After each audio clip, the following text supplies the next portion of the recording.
Om Shanti.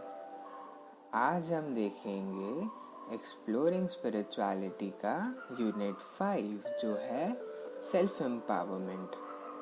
Self empowerment में हम आज कवर करेंगे वीड आउट ईगो, माना ईगो को लेट गो करना, जो कि हमने पहले यूनिट में भी देखा था। उसके बाद going with in, spirituality, discovering your talents and harmony, और लास्ट में creating time for yourself। सबसे पहले हम स्टार्ट करते हैं वीड आउट ईगो से। जब हम ये समझ के चलते हैं कि मैं कुछ हूँ, अपने अंदर कभी हम प्राइड या ईगो की फीलिंग आ जाती है, तो हम ऐसा कह सकते हैं हम 7वें आसमान पर पहुँच जाते हैं। हम हवा में उड़ना स्टार्ट कर देते हैं। लेकिन फॉर एग्ज़ाम्पल इमेजिन कीजिए कोई आपको पूरा दिन ऐसा कोई आपको पावर दे दे कि जाओ तुम हवा में उड़ते ही रहो, आप थक जाएंगे ना।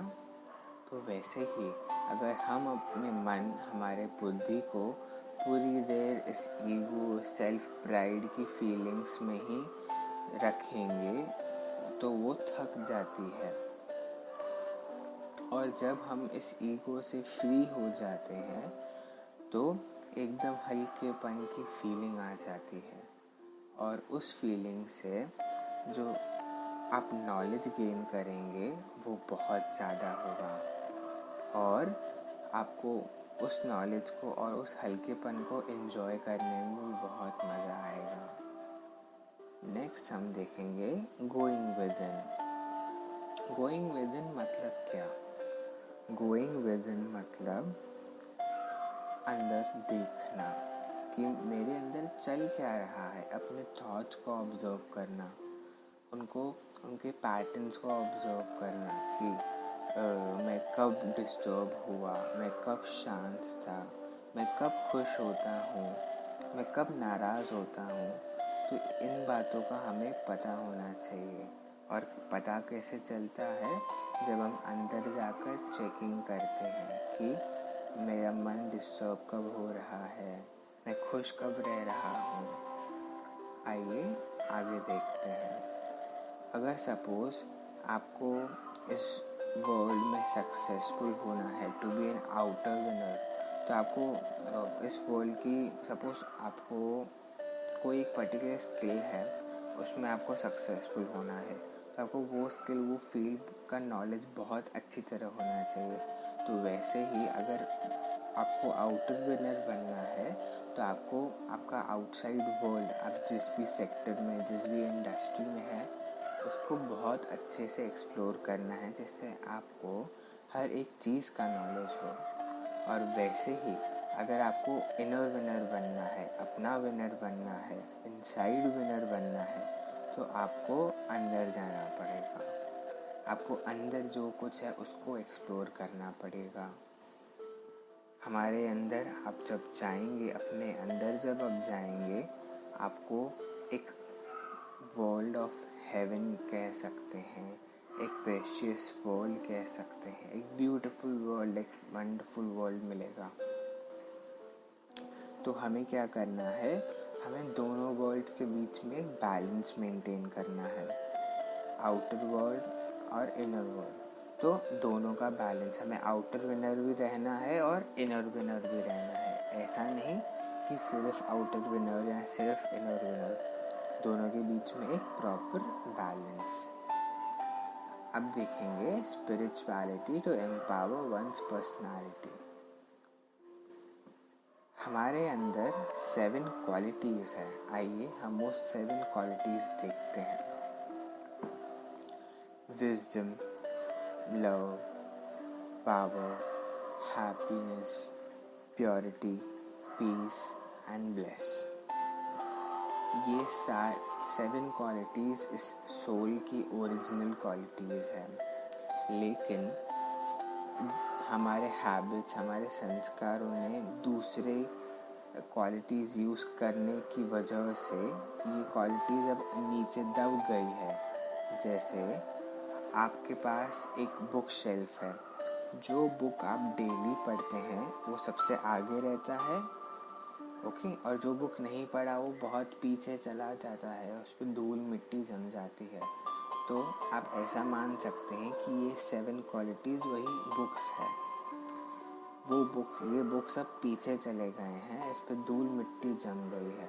अब धीरे धीरे उन पर से धूल हटानी है और इनको पढ़ना है और इनको हमेशा ही आगे रखना है। अभी हमें अपने टैलेंट्स डिस्कवर करने हैं। एक्चुअली हमें देखो, हमने क्या कहा, हमें टैलेंट्स डिस्कवर करने हैं। डिस्कवर वो चीज़ की जाती है जो हम पहले से ही होती है, जो पहले से ही छुपी हुई हिडन होती है। तो हमें हमारे अंदर टैलेंट्स है, जैसे हम बॉर्न ही विथ टैलेंट्स हुए हैं, हमें सिर्फ उनको ढूंढने की देरी है, अंदर से इमर्ज करने की देरी है। और हमारे अंदर बहुत सारे टैलेंट्स हैं, तो 1 बाय 1 हर एक टैलेंट को सिलेक्ट करके उनको डेवलप करते जाएं। अभी देखेंगे सेल्फ डिसिप्लिन। वर्ल्ड में जितने भी सक्सेसफुल लोग रहे हैं, जो भी ग्रेट बने हैं, उनमें एक कॉमन क्वालिटी थी, वो थी सेल्फ डिसिप्लिन की। तो अगर आपको भी ग्रेट और सक्सेसफुल बनना है तो you have to inculcate a quality of self discipline. अभी सेल्फ डिसिप्लिन सिर्फ बाहर का नहीं, सेल्फ डिसिप्लिन अंदर का। जब हमारे थॉट्स, हमारे वर्ड्स, हमारे एक्शंस प्रॉपरली ऑर्गेनाइज्ड होते हैं तो ऑटोमेटिकली सेल्फ डिसिप्लिन क्रिएट होना स्टार्ट हो जाता है। और ये जो सक्सेसफुल लोग थे, उन्होंने कभी भी किसी को ब्लेम नहीं किया था कि आपकी वजह से मैं नाराज़ हुआ, आपकी वजह से मैं डिस्टर्ब हुआ। उनका हमेशा रिस्पॉन्सिबिलिटी, हमेशा कंट्रोल अपने ऊपर था, क्योंकि आप अपने थॉट्स को ही कंट्रोल कर सकते हैं, बाहर के एक्सटर्नल सिचुएशंस को बिल्कुल भी नहीं। Next, harmony in words and deeds. हमने काफ़ी बार ऐसा एक्सपीरियंस किया होगा कि हम सोचते कुछ और है और बोलते कुछ और हैं, वो होती है डिसहार्मनी। और अगर हमें अपनी लाइफ को सक्सेसफुल बनाना है तो हमारे थॉट्स, हम क्या सोचते हैं, हम क्या बोलते हैं, हम क्या करते हैं, सभी हार्मनी में होनी चाहिए। और ये 3 एस्पेक्ट्स इतने इम्पॉर्टेंट हैं कि इससे ही आपको बहुत सारा आपका इनर वेल्थ क्रिएट होगा, अगर ये आप फॉलो करना स्टार्ट करेंगे तो। और अगर इसका उल्टा हमने किया तो फिर our life will be full of sufferings and failures. Also हमने ऐसा काफ़ी बार नोट किया होगा, राइट, कि हम कभी कभी जो सोचते हैं वो नहीं बोलते और वो नहीं करते, तो this will be called as disharmony, जैसे हमने पहले डिस्कस किया। उसके बाद डिसहार्मनी करने से या जो हम सोच रहे हैं वो ना बोलने से हम डिस्टर्ब तो होंगे ही, लेकिन हम जो सोचते हैं वो उसकी एक एनर्जी उस इन्वायरमेंट में चली जाएगी और लोगों के माइंड में ऑटोमेटिकली एक सस्पेशन हो जाएगा कि ये सच तो नहीं बोल रहा। ऐसे आपने भी फील किया होगा कि कई बार सामने वाला आपकी झूठी तारीफ करता है तो आपको वो और लगता है भाई ये दिल से नहीं बोल रहा। तो वैसे ही अगर आप भी ऐसा करेंगे तो सामने वाले को पता चल जाएगा और उससे क्या होगा, उनका फेथ हमारे में नहीं रहेगा।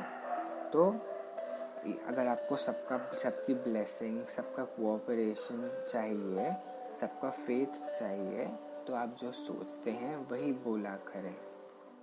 ऑल्सो अगर ऐसा करेंगे तो इससे ये समझ आता है कि हमारा कैरेक्टर बहुत अच्छा है।